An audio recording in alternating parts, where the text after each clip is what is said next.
Radical positivity is a pathway to many abilities some consider to be unnatural. Radical positivity. What is radical positivity, by the way? You might be thinking to be radically positive, it's the same thing as what all those guys were talking about all those years ago during the positivity craze. You remember the positivity craze, guys? When there used to be so many books and so many people just saying, yeah, just be positive, bro, just be positive. If you're positive, all your problems will be solved. And there was a glimmer of truth in that. Like, it actually did help people's lives. But then, many people, it didn't help. And you might even think about it and think, well, if it worked, wouldn't we continue to be talking about it? We've kind of moved on from there. Which brings us to how to do positivity correctly, if there's a correct way. So, we can look at things in our lives and we can be really negative about it, right? And we can consciously be negative about it, and that's not so good. We know that's not good.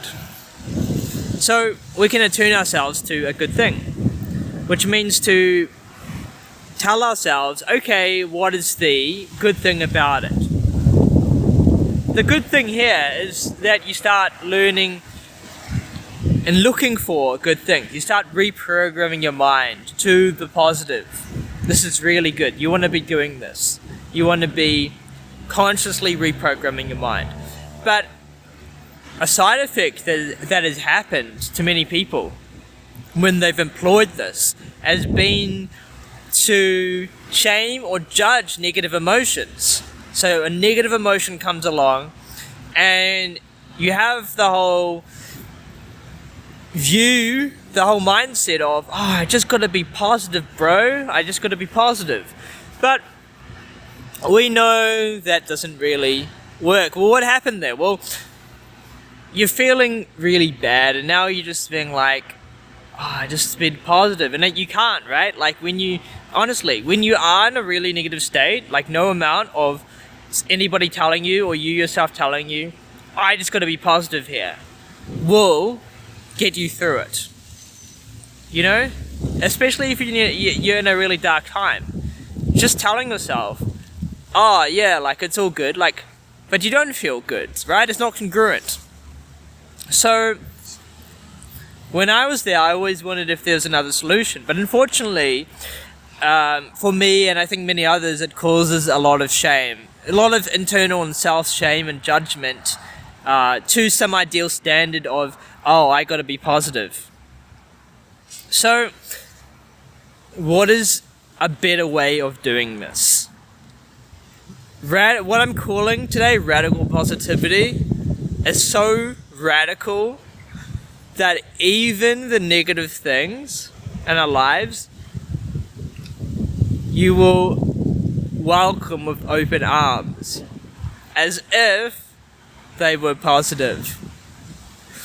And that includes, and this is the paradox, that includes when you're judging yourself or shaming yourself for not being positive, even welcoming that, even allowing that, even accepting that. Because radical positivity, what I'm calling radical positivity in a nutshell, is the true acceptance of all thoughts, feelings, emotions. That's how radical it is. And so, radical positivity doesn't care about you labeling it as this is fine or this is not fine. It doesn't care about your judgments. What radical positivity cares about is that everything is okay. Everything is welcome. Everything is welcome. There's nothing that is not welcome. And so, in everything there is some opportunity for growth. There's some opportunity for lesson. And every emotion holds in it something that is useful. Holding something that's serving you. That inner part of you that is serving you. And so what we're doing here is we are now moving from conscious rewiring, conscious thinking, okay, I'm going to think of the positive. But then, let's say that doesn't work. Stage 2, zooming out and becoming what is beyond the mind that is creating the narrative of this is acceptable or this is not acceptable. And by doing that, you become this open, vast space that is welcoming everything that is. Think about it. If you were, let's just to ponder for a moment. If you were God, right, and you were designing the rules, and you were the most loving, compassionate human being to ever exist, or loving, compassionate being, not human, being to ever exist, wouldn't you be so welcoming and so loving that whatever happened, you could be loving towards that thing, including the judgment and criticism of maybe I'm not loving enough, or maybe I'm not doing this right. Even beyond that, there would be love, even to the darkest thing you could possibly think about. Don't you think God would want to do that? Just think about that for a moment. Like, what would the rules be if you were to create them? As the most loving, compassionate being. So that's what I'm suggesting. I'm saying go beyond normal positivity and beyond the shame paradigm that people often got caught in. Not that it was the intention of many of the positivity movements, it just kind of happened as a side effect, because when you feel bad, often it's hard to get out of that rut.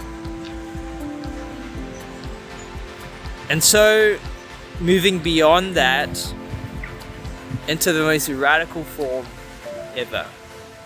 Accepting whatever arises. Allowing whatever arises. Welcoming it with open arms, like you're welcoming a friend. And doing your best to redirect your mind if it helps, right? Right thoughts can help. Focusing and using intentionality, focus on things other than your negative paradigm can help. But not getting caught in it. Popping back and moving into a new space, a new paradigm, because every moment is that new paradigm, that fresh moment. Fresh as a Subway sandwich.